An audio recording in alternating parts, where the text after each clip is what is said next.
Hello, my name is Walter Brigham Klyce, or Brig Klyce, and I am the trustee of the Astrobiology Research Trust in Memphis, Tennessee, which was established in 2002 to support research in astrobiology.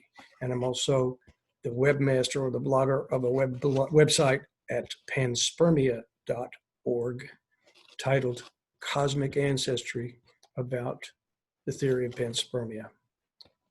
I'd like to thank the Society for Social and Conceptual Issues in Astrobiology for allowing me to be part of your group.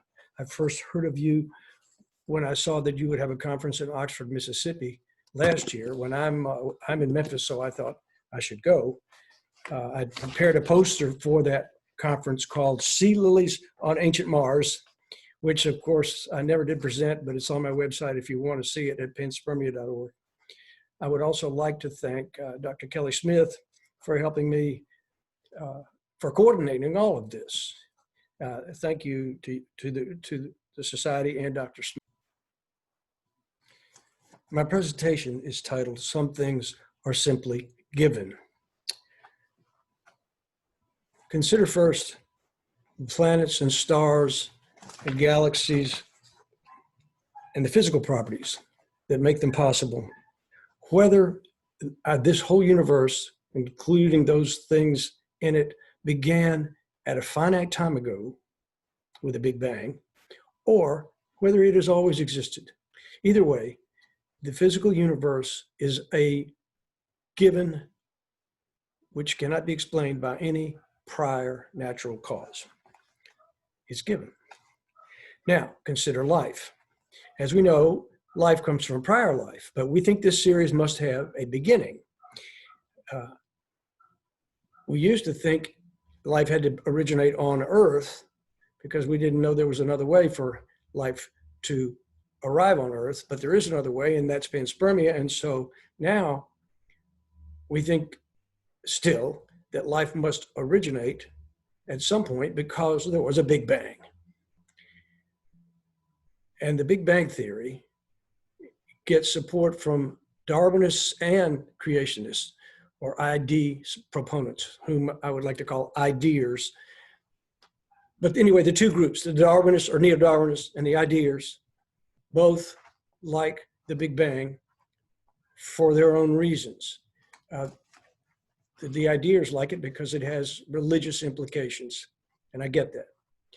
The Darwinists like it for reasons I don't understand, because it's a non-scientific miracle. Nothing comes from nothing, right?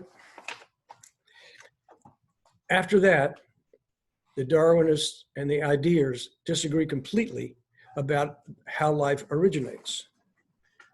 The ideers would tell you basically that God created life by a miracle. The Darwinists will say chemical reactions can lead to the origin of life.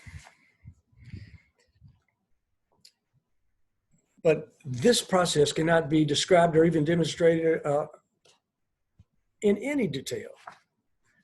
It's the apparent difficulties for the origin of life continue to grow as we learn more and more about how life works.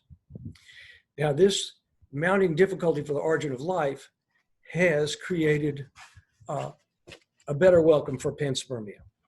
Because if life could originate in anywhere in the Big Bang universe, the chances for the origin of life grow by 20 or so orders of magnitude.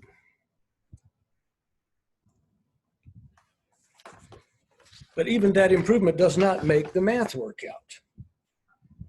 Is there another approach to the problem?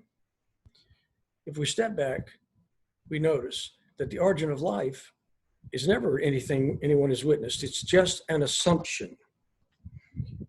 Given the mounting difficulties, the assumption is increasingly burdensome. The only thing that requires life to originate is the Big Bang. Could there be something wrong with the Big Bang theory? Of course there could. The theory is too new and too fluid to claim absolute certainty, and major surprises are not rare. For example, until 1998, all variants of the Big Bang Theory predicted or said that the expansion of the universe is slowing down by gravity. But in 1998, two different groups observed that the expansion is actually accelerating. This is a huge surprise. In general, the data that support the Big Bang are very loose and can be interpreted in more than one way. An informed minority of cosmologists actually do doubt the standard Big Bang theory. And one of them is James Peebles. James Peebles got the 2019 Nobel Prize in Physics. He's the most highly honored living cosmologist, but he doubts the Big Bang. If the origin of life is not a logical requirement, perhaps life always existed. In other words, maybe life also is simply given. Once that door is opened, it's reasonable to ask afresh, what is the tangible evidence, observable evidence for the origin of life? And of course, there's very little. It reminds us of alchemy before the adoption of the periodic table. Now, if life has always existed, now evolution invites new scrutiny. Let me take an aside. The origin of life and how evolution works are not separate problems. How the genetic programs come into being is the same problem for both origin of life and evolution. Now, the easy answer to say how evolution works is that once we have prokaryotic life, then neo-Darwinism adequately explains everything that follows. But once again, this ignores the actual evidence. The evidence supports neo-Darwinism only for optimizing existing genetic programs within narrow ranges by point mutations and recombinations, but microevolution. Macroevolution, by contrast, requires whole new programs, long strings of code that have programmatic meaning, that have to be acquired by the species for evolution to make a macroevolutionary advance. Let me just quote you from one example to do with E. coli. In 2018, a team at Heinrich Heine University in Dusseldorf wrote, we identify 3,323 variations in the history of E. coli that arose through changes in the genome content. Strikingly, every observed innovation arose through the horizontal acquisition of a single DNA segment, less than 30,000 bases long. They found no evidence that neutral mutations created any new program. Now, if this is correct, that evolution depends on acquiring genes, then we would expect to see evidence that the genes are there before they're needed. Now, this would be a big surprise, but do we see that? Well, yes, we do.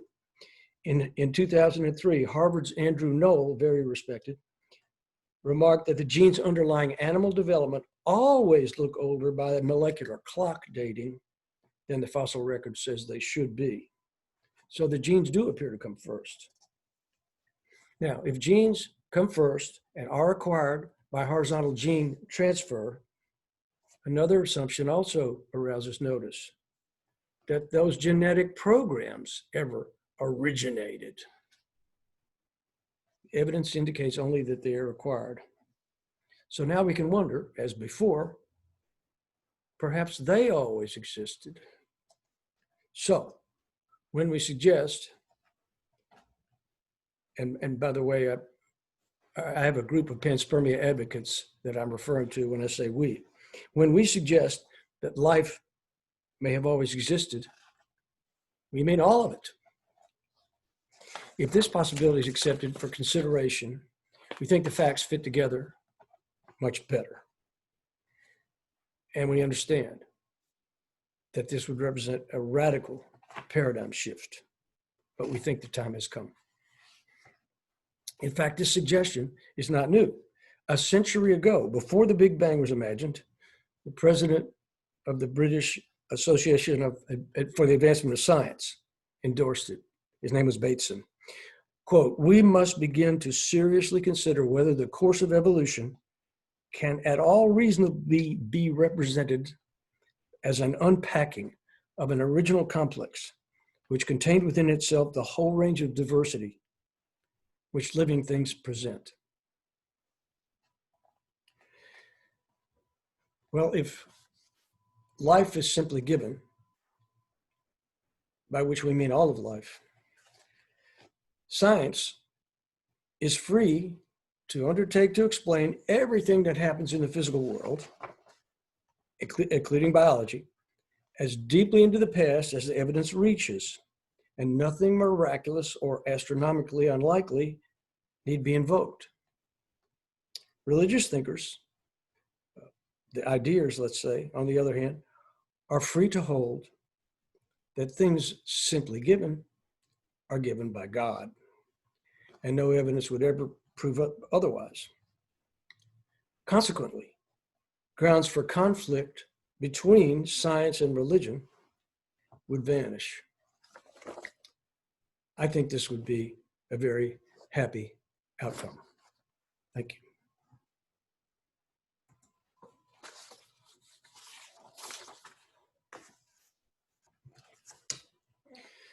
All right.